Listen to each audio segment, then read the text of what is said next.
আমি সায়ন্তী নিয়ে চলে এলাম তোমাদের কাছে একটা নতুন ব্লগ। তো তোমরা সবাই কেমন আছো? তো চলো তোমাদেরকে আজকে একটা নতুন রেসিপি শেয়ার করতে চলেছি, একদম নতুন, মানে আমার কাছে। আমি এই রেসিপিটা আগে কখনো ট্রাই করিনি, তো ফার্স্ট টাইম ট্রাই করছি আর ভাবলাম তোমাদের সাথে একবারে শেয়ারও করে নিই। তো চলো কী রেসিপি ট্রাই করছি, কীভাবে করছি না করছি সবটাই তোমাদের সাথে শেয়ার করব। আর তোমরা আমার হাজব্যান্ডের বার্থডে ব্লগটা দেখে নিয়েছো, আশা করি বুঝে গেছো যে আমি কী রেসিপি দিতে চলেছি। তো চলো সাথে থাকো, দেখতে থাকো। চিকেনটা এই যে এইভাবে পিস করে নিয়েছি, এগুলো সব সলিড পিস আছে। তো এটা আমি এখন একটা বড় জায়গার মধ্যে নিয়ে নিচ্ছি প্রত্যেকটা চিকেন, নিয়ে এটাকে এখন ম্যারিনেট করতে হবে। তো আজকের রেসিপি হচ্ছে রেশমি কাবাব। তো আমার হাজবেন্ড রেশমি কাবাব খেতে ভীষণ ভালোবাসে। তো আমরা সবাই মোটামুটি কম বেশি ভালোবাসি খেতে, তো সেটা বানাবো বলেই আজকে এটা তোড়জোড়। তো চলো, এই যে চিকেনগুলো এইভাবে পিস করে নিয়েছি, তো এবার এইগুলোকে এখন কিভাবে কি ম্যারিনেশন করব না করব তোমরা দেখতে থাকো। আমি দিয়ে দেবো হচ্ছে এতে লেবুর রস। তো আমি এটা আমার 1 কিলোর মতো চিকেন আছে, তো 1 কিলো চিকেনে আমি এখানে 2টো লেবুর রস দিচ্ছি গোটা। 2টো লাগে না, 1.5খানা হলে হয়ে যায়, তবে আমার লেবুগুলো খুবই সাইজে ছোট বলে আমি 2খানা দিচ্ছি। তো তোমরাও যখন করবে এটা আন্দাজ বুঝে লেবুর সাইজ দেখে দিও। তো এখানে আমি লেবুটা চিপড়ে দিয়ে নিই পুরোটা। দেখো আমার সাথে একজন লেবুর রস দিতে ব্যস্ত হয়ে গেছে, বাবু করিস না। তো দেখো আমি এখানে 2টো লেবু দিয়ে দিলাম। তো চলো এবার আর কি দিই তোমাদেরকেও দেখাই। তো এবার আমি দেব হচ্ছে এতে বিট নুন। তো আমি সাদা লবণটা দিলাম না, বিট লবণটা এখানে দিচ্ছি। তো পরিমাণ মতো বিট লবণ দিয়ে দিলাম। তো এখানে আমি পরিমাণ মতো সাদা তেল দিয়েছি, যেটা স্কিপ হয়ে গেছে। তো যাই হোক, চলো এবার এটাকে আমি পুরো ভালো করে মাখিয়ে নেবো। তো তোমাদেরকে বলেই দিলাম এতে কিন্তু আমি সাদা তেল দিয়েছি, দেখো দেখে বুঝতেই পারছো তেল দিয়েছি। তো ওই 3 চামচ মতো সাদা তেল দিয়েছি। তো চলো এটাকে এখন ভালো করে মাখিয়ে 8 ঘন্টা থেকে 1 ঘন্টার জন্য এটাকে এখন আমি ম্যারিনেশনের জন্য ছেড়ে দেবো। ভালো করে চাপা দিয়ে রেখে দিই। এটাকে নর্মাল ভাবেও রাখা যায় বা ফ্রিজেও রাখা যায়। তো আমি একটুখানি ফ্রিজে রাখি আধ ঘন্টা, তারপর আধ ঘন্টা পর বের করে নিয়ে আবার ম্যারিনেশন করতে হবে। এটা টোটাল 3টে স্টেপে ম্যারিনেশন করতে হবে। তো চলো তোমরাও দেখতে থাকো আর কি করি, আবার আসছি আধ ঘন্টা থেকে 1 ঘন্টা পর। তারপর ফ্রিজ থেকে বের করে রেখেছি বাইরে। এই যে এবার হচ্ছে সেকেন্ড স্টেপ হবে, সেকেন্ড বার ম্যারিনেশন করতে হবে এটা। তো তার জন্য মিক্সার জারে ধনে পাতা নিয়ে নিয়েছি বেশ কিছুটা পরিমাণে। তো ধনে পাতার সাথে দেব হচ্ছে কাঁচা লঙ্কা। এটা তো মানে কাঁচা লঙ্কাতেই হয়, কোনো গুঁড়ো লঙ্কা বা শুকনো লঙ্কার ব্যাপার নেই, তাই বেশ কিছুটা পরিমাণেই কাঁচা লঙ্কা দিলাম। কেননা যেহেতু আমার মাংসের পরিমাণটা বেশি আছে, সেই কারণে আমি এতটা কাঁচা লঙ্কা দিয়ে দিলাম। তো এটাকে এখন আমি পেস্ট করে নেব। আর এতে আদা রসুন পেস্ট দিতে হবে, কিন্তু ওটা আমার কাছে পেস্ট আছে বলে আমি আর করছি না, নইলে এর সাথে একসাথে আদা আর রসুন পরিমাণ মতো নিয়ে পেস্ট করে নিতে হবে। শুরু করছি, এতে দিতে হবে হচ্ছে এখন আদা রসুন পেস্ট। তো বেশ কিছুটা পরিমাণ মতো আমি এখানে আদা রসুন পেস্ট দিয়ে নিচ্ছি। তো আদা রসুন পেস্ট দেওয়া কমপ্লিট, পেস্টটা নিয়ে নিয়েছি, এটা সেকেন্ড স্টেপ। তো এবার দেবো হচ্ছে কাঁচা লঙ্কা ধনে পাতা, তার সাথে আমি দইটাও একটুখানি জাস্ট ব্লাইন্ডারে করে নিয়েছি। তো সেই পেস্টটা আমি এখন দিয়ে দিলাম। তো এই পেস্টটা দিয়ে এখন আমি ভালো করে এটাকে আবার ম্যারিনেশন করে নেবো, নিয়ে আবার আধ ঘন্টার জন্য রেখে দেবো। তো চলো আমি এটা ম্যারিনেশন করে নিই ভালো করে কাচিয়ে কুচিয়ে, তারপর আবার আসছি। তো এটাকে এখন পুরোপুরি ভালোভাবে মিশিয়ে নিলাম। মিশিয়ে নেওয়ার পর এটাকে আবার আমি রেখে দেবো আধ ঘন্টার জন্য।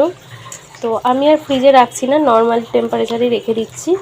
তো এটা নর্মাল টেম্পারেচারে থাকুক, আধ ঘন্টা পর আবার আসছি। এবার 3 নম্বর স্টেপে ম্যারিনেশনটা করতে হবে। তো চলো তোমরা সাথে থাকো আর দেখতে থাকো।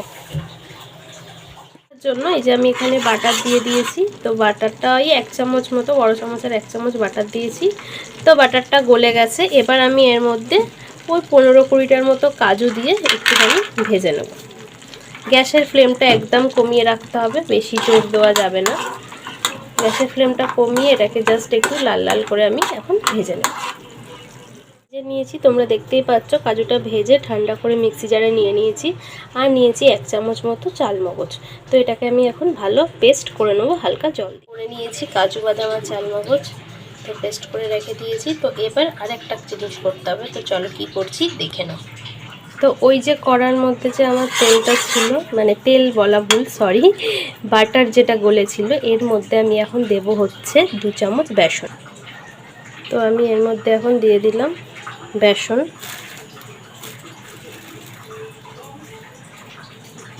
এই যে 2 চামচ বেসন দিয়ে দিলাম। তো এটাকে আমি এখন আর একটুখানি দিচ্ছি, আমি 2.5 চামচ মতো দিলাম। তো এই বেসনটাকে আমি এখন একদম কম আছে এই বাটারের সাথে ভালো করে মিশিয়ে দেবো। কম আছে একটু এটাকে, বেসনটাকে ভাজা ভাজা করতে হবে বাটারের সাথে। এটা করতে একটু সময় লাগবে, হালকা হাতে করতে হবে, মিনিমাম 3-4 মিনিট ধরে ভালোভাবে এটাকে মিশিয়ে নিতে হবে। তো এই রেসিপিটা কিন্তু আমার মানে কি বলবো, ইউটিউবে দেখেই আমি বানাচ্ছি, আমার নিজস্ব নয়। আগেই বললাম আমি আগে কখনো বানাইনি, এই ফার্স্ট টাইম ট্রাই করছি। হয়তো আমারও কিছু ভুলভ্রান্তি হতে পারে, তবে আশা রাখবো হবে না। চেষ্টা করেছি পুরোটাই প্রপার করার। তো দেখি ফাইনালি কেমন হয়, এবং লাস্ট ফিনিশিং খেয়ে আমার হাজব্যান্ড কী রিয়াকশান দেয়, কেমন হয়েছে খেতে, তাহলেই বুঝতে পারবো। কারণ ও তো রেশমি কাবাবের ভীষণ বড় ভক্ত। তো যে কাবাবের বিশাল বড় ভক্ত, সে নিশ্চয়ই খুব ভালো বুঝতে পারবে যে টেস্ট সব কিছু ঠিকঠাক হয়েছে কিনা। তো চলো বানাচ্ছি, দেখা যাক ফাইনালি কিরম বানিয়ে উঠতে পারি। তো তোমরা দেখতে থাকো। দেখো আমার বেসনটা হয়ে গেছে, ঠিক এই পর্যায়ে একটা খুব সুন্দর গন্ধ ছেড়েছে। তো বুঝে যেতে হবে যে বেসনটা হয়ে গেছে। এটাকে আর বেশি ভাজা যাবে না, তাহলে কিন্তু পুড়ে যেতে পারে। তো এই পর্যায়ে আমি এখন এটাকে মাংসের ওই ম্যারিনেশনের মধ্যে দিয়ে দেবো, দিয়ে করব। তো আমি অনেক জায়গায় রেসিপি দেখেছি যে একবারেই কিন্তু সবটা করছে, মানে একবারই ম্যারিনেশন করছে। কিন্তু আমি ধাপে ধাপে যে ম্যারিনেশনটা করছি, যে রেসিপিটা দেখলাম, সেখানে জানলাম যে ধাপে ধাপে ম্যারিনেশন করলে যে মাংসের মধ্যে ভালোভাবে মশলাপাতি সব কিছু ঢুকবে। তো সেই কারণে ধাপে ধাপে করাটাই বেস্ট। তো জানি না, বানাচ্ছি দেখি কেমন হয়। তো যাই হোক, চলো দেখো আমার বেসন এটা রেডি। তো এবার এটাকে আমি মাংসের মধ্যে ঢেলে নিই।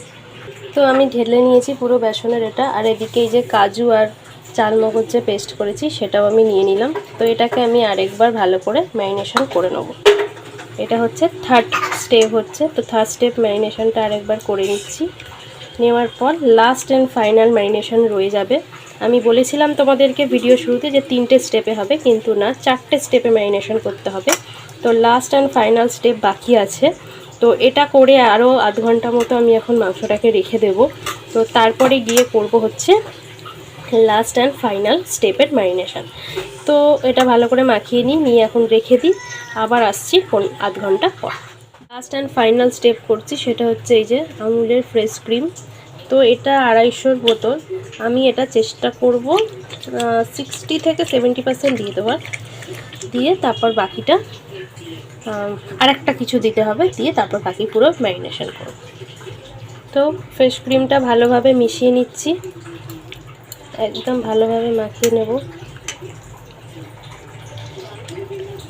এইবার এই যে লাস্ট অ্যান্ড ফাইনাল ম্যারিনেশন যেটা করছি, এই ম্যারিনেশনটার পর চেষ্টা করতে হবে মিনিমাম 3 থেকে 4 ঘন্টা, তার থেকেও বেশি যদি 5 ঘন্টা রাখা যায় খুবই ভালো। তবে চেষ্টা করতে হবে একটু বেশি ম্যারিনেশন করে রাখা। তবে হাতে সময় না থাকলে 1-1.5 ঘন্টার পরেও এটা করা যাবে। তবে সময় থাকলে অবশ্যই চেষ্টা করতে হবে 4-5 ঘন্টা রাখার জন্য। তো চলো এতে ফাইনালি আর একটা জিনিস পড়বে, সেটা দিয়ে দিই। একদম দিয়ে দিয়েছি, আর এতে কিচ্ছু দেওয়ার নেই, সেটা হচ্ছে কর্নফ্লাওয়ার। তো ওই 2 চামচ মতো কর্নফ্লাওয়ার দিয়ে দিয়েছি। দিয়ে এবার এটাকে একদম ফাইনালি ম্যারিনেশন করা, আর কিচ্ছু দেবো না এতে।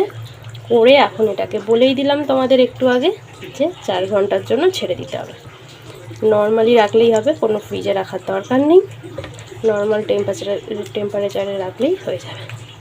তো চলো, হয়ে গেছে আমার ম্যারিনেশন ডান। এবার এটাকে রেখে দিই, আবার যখন বানাবো তখন আবার আসছি তোমাদের সামনে, ততক্ষণ সঙ্গে থেকো। 4-5 ঘন্টা রাখার পর এখন চলে এসেছি। এটা কড়ার মধ্যে বাটার দিয়েছি, দিয়ে একটা একটা করে তুলে জাস্ট হালকা ফ্রাই করে নেবো। নিয়ে আর শিকের মধ্যে ঢুকিয়ে বা যেভাবেই হোক ওই রুটি যে ছাকা হয় সেই চাটনির ওপর রেখে একটু আগুনে জাস্ট পুড়িয়ে নেওয়া। এটুকুই তোমাদের জানিয়ে দিলাম, কেননা আমি আর দেখাতে পারলাম না, এই ভিডিওটা আমার শ্যুট করা হয়নি। তো এইভাবেই বানালাম হচ্ছে রেশমি কাবাব। তো তোমাদের কেমন লাগলো আমার এই রেসিপি অবশ্যই কমেন্ট করে জানিও। ভালো লাগলে লাইক, কমেন্ট আর শেয়ার করার অনুরোধ রইল। আর তোমরা অবশ্যই বাড়িতে বানিয়ে ট্রাই করে আমাকে জানিও কেমন হয়েছে, ঠিকঠাক বানাতে পেরেছি কিনা। তো এই ছিল আমার আজকে রেসিপি। তো চলো সবাইকে টাটা বাই বাই জানাচ্ছি। দেখো আমি কিন্তু এখানে ফ্রাই করে নিচ্ছি। ফ্রাই করে নেওয়ার পর জাস্ট একটুখানি গ্যাসের আগুনে করে নেবো, কারণ এগুলো ওভেনে ভালো হয়, মানে উনুনে। তো উনুন তো নেই, তাই এভাবেই করলাম। তো চলো টাটা।